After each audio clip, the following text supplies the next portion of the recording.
Doctor Cavallo, bienvenido. Gracias por la invitación. Gracias por estar acá.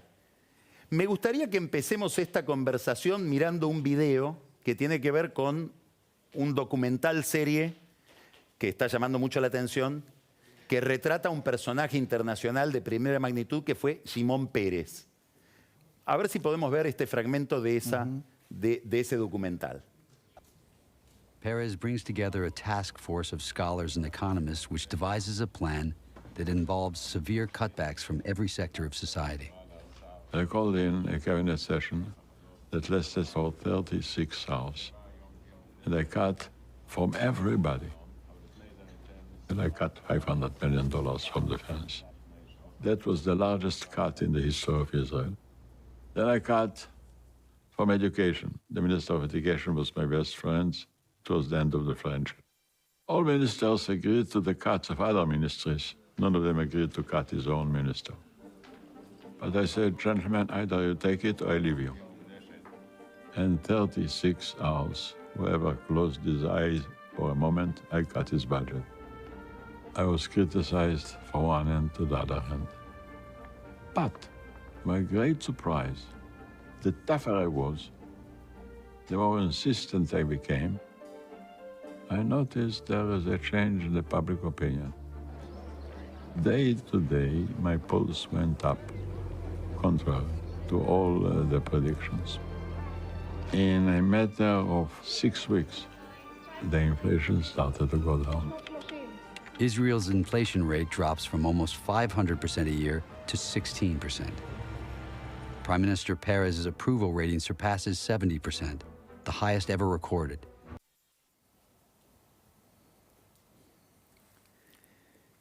¿Qué piensa usted cuando mira eso?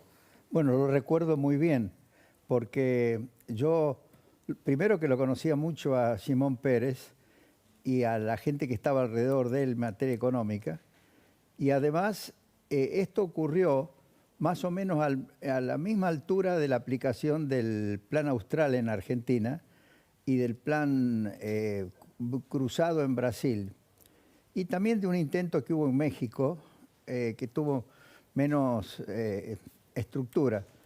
Y luego que el Plan Austral y el Plan Cruzado fracasaran, mientras el Plan Shekel, que era este que estaba implementando Shimon Peres, tenía éxito y se mantenía en el tiempo, quedó clarísimo, y se escribieron muchos artículos especializados, de que la diferencia había sido que mientras que en el Plan Austral y en el Plan Cruzado no se había puesto énfasis en el ajuste fiscal, el punto de partida de Shimon Peres y su equipo fue un fuertísimo ajuste fiscal, que por supuesto el resto de los dirigentes políticos decían esto tiene un costo tremendo, y sin embargo se transformó en una base de la popularidad de Peres, que entre paréntesis era tan popular que podría haberse mantenido en el poder, pero él había hecho un compromiso con el otro partido, con el Likud, de que iban a alternarse, y cumplió con ese compromiso. Ahora, ¿no? en esto que me está diciendo aparecen muchas cosas. La primera pregunta que le quiero hacer tiene que ver con lo personal. Después vamos a una pregunta más conceptual. Cuando uno mira su biografía, suya, como político y como intelectual de la economía, usted no era un fiscalista y se ha ido volviendo fiscalista. Bueno, ¿es que cambió de concepto o es que la realidad y el desastre argentino lo obligan a ser fiscalista? Bueno, yo estaba estudiando justamente cómo estabilizar la economía. Miraba también la experiencia en ese momento de Bolivia, que había tenido una hiperinflación como la que se estaba desatando en la Argentina. Y ahí yo me convencí que el ajuste fiscal era imprescindible. Y en realidad, si bien cuando yo fui ministro de Economía aparecía como que no había un fuerte ajuste fiscal, ya se había hecho el ajuste fiscal. O sea... Lo había hecho Herman. Sí, y lo había hecho porque Menem, yo lo acompañé a Menem antes de que fuera elegido presidente, después que ganó la interna, en un viaje por Europa. Y era el que entraba con él a las entrevistas con todos los dirigentes políticos de Europa. Y los dirigentes políticos de Europa le transmitían sus experiencias a pedido de Menem, y Menem absorbía toda esa información. Él se dio cuenta que se terminaba la Unión Soviética, que todavía no había caído el muro de Berlín, pero la vio venir por todos estos contactos. Y por otro lado, él también le prestaba atención a los discursos de las personas con las que él competía.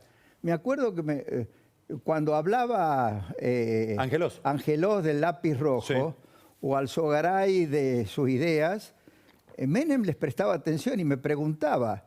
Y yo le decía, tienen razón, pero claro, él no iba a salir a decir exactamente lo mismo. Era mejor no especificar qué es lo que se proponía hacer, ¿no? Ahora, después vamos a volver a esto. Ahora, la otra pregunta, ya que usted me lleva a Menem, pero obviamente no le estoy preguntando solo por Menem, le estoy preguntando por la escena actual. Uno mira lo de Shimon Peres. ¿Cuánto hay de concepto, de diagnóstico correcto, de entender que el problema es ese, y cuánto hay de capacidad política para hacerlo? Bueno, yo creo que, por ejemplo... De liderazgo político. Macri lo podría haber hecho si hubiera tenido un diagnóstico adecuado de cuál era la situación del país en ese momento. Con todo el peronismo enfrente, sin el Congreso, etcétera, ¿usted cree que podía llevar adelante esa tarea? Sí, si era capaz de al mismo tiempo producir resultados en el frente de la inflación bien significativos en mejoría para la gente, como ocurrió en Israel. Este gobierno, ¿por qué no podría hacerlo? A pesar de que, según Guillermo Calvo, yo creo que un gobierno peronista puede hacer muchas más cosas, sí, que un gobierno no peronista. Porque ellos tenían una visión de la economía completamente equivocada. Yo siempre destaco... ¿Me deja interrumpirlo? Sí. Voy a citarlo a usted, porque me parece un texto, es una síntesis muy interesante. Esto lo acaba de escribir usted. ¿Ah, sí? La vicepresidenta cree que el déficit fiscal y el nivel del gasto público no son un problema y que la emisión monetaria no es causa de inflación. Ve al endeudamiento público como el resultado de maniobras especulativas y no lo relaciona con el déficit fiscal. También cree que el crecimiento se logra por aumento de la demanda interna de bienes de consumo y que el aliento a las exportaciones, lejos de ayudar al crecimiento, lo frena. Adhiere sin reparos, Cristina, a la estrategia de crecimiento por sustitución de importaciones. También cree que el Estado tiene que intervenir en las empresas, estatizándolas o regulándolas caso por caso, porque cree que de esa forma se podrá asegurar que contribuyan al crecimiento y a una buena distribución de los ingresos. Es un retrato interesantísimo, no solamente porque es ajustado, sino porque no abre juicio de valor. Bueno, yo siempre destaco que hay un libro que Cristina mostró como su Biblia económica, que en realidad relata el pensamiento de Kicillof, pero que lo escribió un periodista. Alfredo Zayat. Alfredo Zayat. Realmente me pareció que era tan equivocado el planteo y tan peligroso para el futuro de la Argentina, que cuando yo escribí el libro Camino a la Estabilidad en el año 2014 como una contribución a que el futuro presidente, sea Macri o sea Scioli o quien fuera, pudiera realmente iniciar su gestión con un buen plan de estabilidad y crecimiento. En el primer capítulo critiqué esta economía a contramano, o sea, todas esas ideas que lamentablemente se le metieron, yo creo, en la cabeza. ¿Cuánto hay de esto hoy con Massa y cuánto sigue de esto? Bueno, hay que ver si Massa es capaz de... Yo creo que Massa originariamente no pensaba así. Como cualquier persona mínimamente educada en economía o con buenos asesores profesionales de economía no pueden pensar de esa forma. Y Massa, que pasó por la UCD, que después estuvo, me acuerdo, trabajaba con Palito Ortega. Exacto. Tendría que haber pensado de otra manera completamente distinta a la que piensa Cristina. Y en realidad, si uno mira videos de las expresiones de Massa, tiene que llegar a la conclusión de que Massa sabe que ese es un enfoque totalmente equivocado. Tengo mis dudas, respecto de la seriedad de su pensamiento, porque la forma como él manejó el ANSES y sobre todo la iniciativa que tuvieron con Vudú de incorporar a una cantidad enorme de personas que no habían hecho aportes al sistema previsional, fue un error garrafal, ¿no? Pero me parece que la gran debilidad política de este sistema que tenemos, de este trío, que Cristina, Carlos, Alberto Fernández y Massa, es que no tienen una orientación adecuada en materia económica del pensamiento. Y ¿cuál es el uno centro con del otro. problema? Bueno, primero, no creen en las bondades de la economía de mercado y de la competencia, y creen que el Estado puede meterse en todos los aspectos de la vida económica y que desde el Estado van a resolver todos los problemas mucho mejor que lo resolvería el sector privado trabajando en un ámbito de libertad. Ese es un error garrafal para el enfoque económico. Y tiene manifestaciones muy concretas en este periodo de Alberto Fernández hasta aquí. Por ejemplo, la falta de profesionalidad con la que se maneja el Banco Central es muy, muy peligrosa. Yo vengo sosteniendo desde que se decidió introducir la política de controles de cambios, que tendrían que haber desdoblado el mercado cambiario, haber sujetado a controles a las transacciones comerciales, exportaciones e importaciones, y todas las demás transacciones, derivarlas a un mercado libre en el que el Banco Central no interviniera y no fuera el Banco Central el responsable de abastecer con divisa ese mercado libre.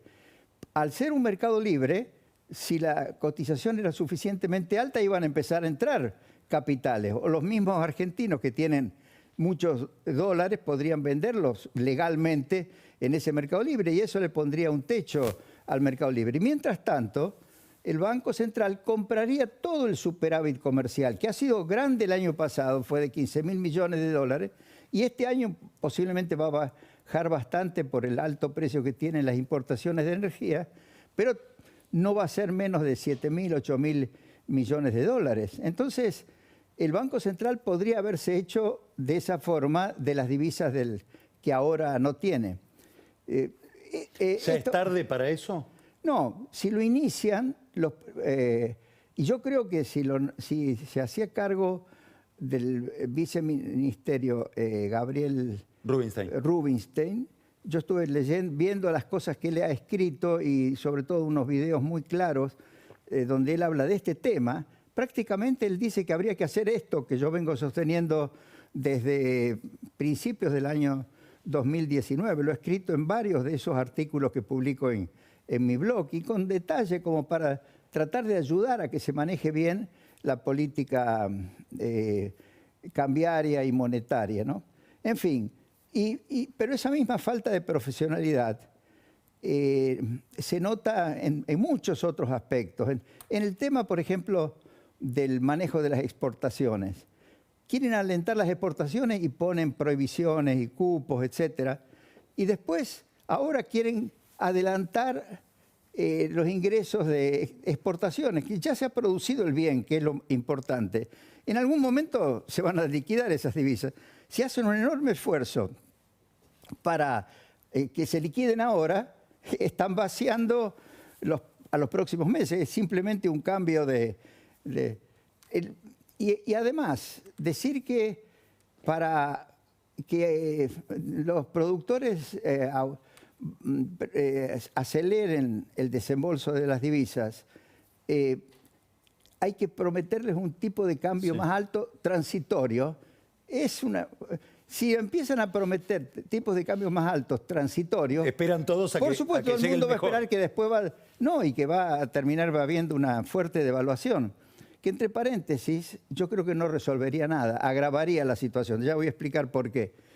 Entonces, pero sí podrían haber bajado las retenciones. El gran desaliento, no solo las exportaciones, sino la producción agropecuaria, es todo lo que le quitan al productor vía las retenciones. También influye la brecha cambiaria, porque el productor dice, me están pagando la exportación a un dólar de 135 y el dólar, según contado con liquidación o cualquiera de esos otros mercados, vale más del doble, ¿no? Pero con una buena política de desdoblamiento cambiario y permitiendo la entrada libre de dólares, pero no al mercado controlado, sino al mercado libre, esa brecha podría ir cerrándose. Usted Ahora, acaba de decir que la devaluación no sería una solución. Yo le pregunto, primero, ¿por qué?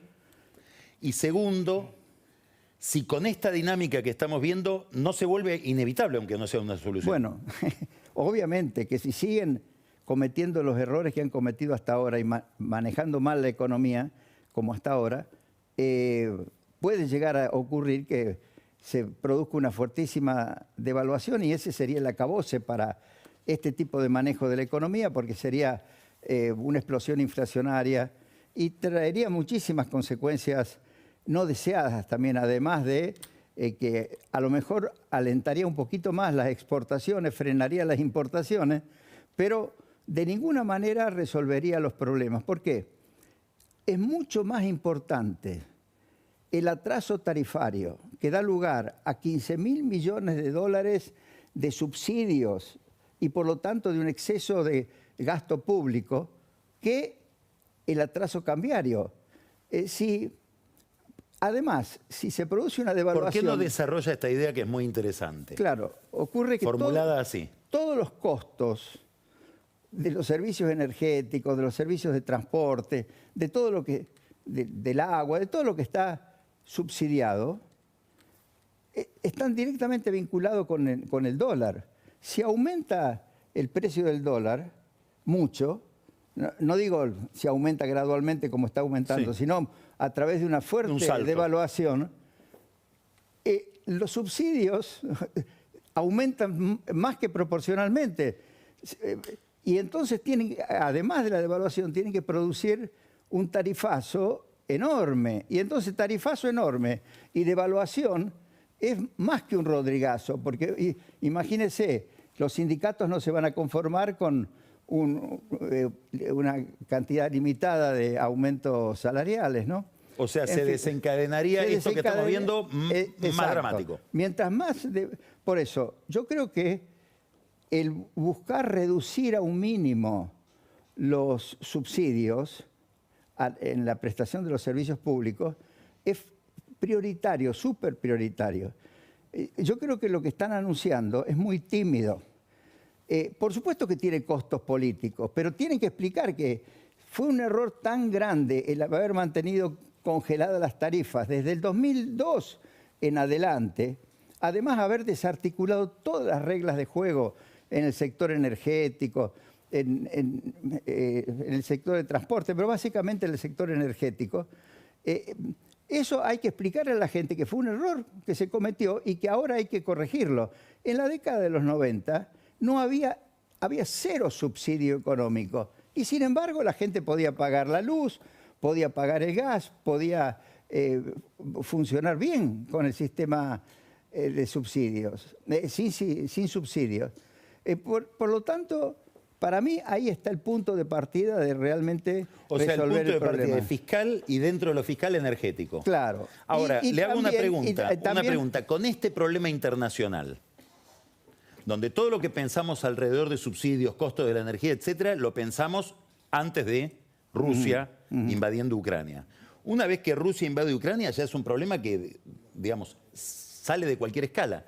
¿Cómo piensa usted ese tema? Bueno, yo creo que esto tiene que poner de manifiesto el error garrafal que significó desalentar la inversión en el sector energético.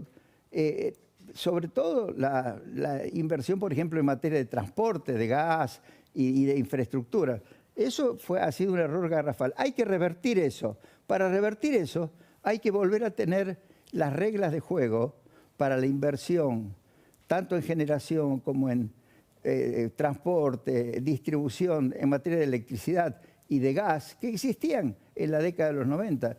Yo me asombro que por ejemplo, frente a los problemas que tenemos de la energía, hoy le pregunté a Carlos Bastos si este gobierno lo ha consultado, porque Carlos Bastos es un experto que no solo produjo la transformación extraordinaria del sector energético en la década del 90, sino que ha sido convocado por muchos países, sí, y es citado como uno de los grandes organizadores del sistema energético. Me dijo que no lo han consultado para nada. En el gobierno de Macri sí lo habían consultado, pero después no le habían prestado atención a su consejo. Le hago la última pregunta. Usted dice en el 2014 escribió un libro que era Camino de la Estabilidad. Así es. ¿Qué libro escribiría hoy? Bueno, mirando lo que queda de este gobierno y el gobierno que viene. ¿O reeditaría el mismo libro? Reeditaría el mismo libro. Si usted lee el libro Camino a la Estabilidad, todo lo que yo sostengo ahí es de plena vigencia en este momento. Además, yo escribí después de eso otro libro con mi hija que se llama Historia Económica. Sí, una historia económica de la Argentina muy interesante. Y en ese libro incorporo todos estos temas, pero con un sentido más amplio y comparándolo con las experiencias históricas anteriores, ¿no? Pero yo en este momento lo que hago es escribir una vez al mes un artículo que trato de ser lo más constructivo posible. Y creo que de esa forma puedo ayudar. A este gobierno, si le prestara atención, lamentablemente hasta ahora no le ha prestado nada de atención. Yo creo que si lo nombraban viceministro a Gabriel Rubinstein, muchas de estas cosas... O sea que el centro de la cuestión es encarar fuerte lo fiscal, evitar la devaluación e ir a un desdoblamiento cambiario. Eso sería el centro... Bueno, eso para atravesar este problema, más allá de las cuestiones de más largo plazo. Hasta el 2020. Sí, correcto. Ese es el consejo que usted le daría a Massa. El cambio de la situación, pasar realmente a una estabilización de la economía, recuperar el crecimiento, hacer una administración eficiente de los recursos humanos muy valiosos que tiene Argentina y, por supuesto, también de los recursos naturales y todo lo demás, pero lo más valioso que tiene Argentina es la capacidad de emprendimiento, sobre todo de toda esta gente joven que está bien preparada, pero que lamentablemente se terminan yendo al exterior porque acá solo encuentran trabas para desarrollar su actividad. Yo creo que lo que valoro es que conozco los equipos que se están armando para apoyar a eventuales candidatos de la oposición. A mí me gustaría que trabajaran más juntos, pero son varios equipos muy bien, con gente muy bien formada profesionalmente, y me parece que están trabajando bien y que un futuro gobierno de alguno de los candidatos de Juntos por el Cambio, y ojalá logren también el apoyo de Milei y de Esper, que no, si bien ahora ellos se presentan como totalmente fuera de esa posibilidad, yo creo que tienen ideas también que deberían ser tenidas en cuenta. Yo creo que pueden prepararse bien para resolver los problemas de Argentina hacia el futuro. Ahora, lo mejor que puede conseguir Massa es evitar que esto termine muy, muy mal. Pero obviamente la inflación va a estar en el orden del 100% anual. Cualquier cosa que haga para tratar de evitar que llegue al 100%, sobre todo si no vamos a limitar el ajuste de tarifas o vamos a seguir atrasando el ajuste del tipo de cambio, eso va a redundar en mayores problemas para el año próximo, ¿no? Entonces, muchísimas gracias, doctor. Interesantísimo. Bueno. Clarísimo, como siempre. Bueno, me alegro. Muchas gracias. Estoy un poco trabado porque para se nada. me seca mucho la garganta. Bueno. Muchas gracias. No se notó que estuviera trabado. Vamos a un corte. Bueno.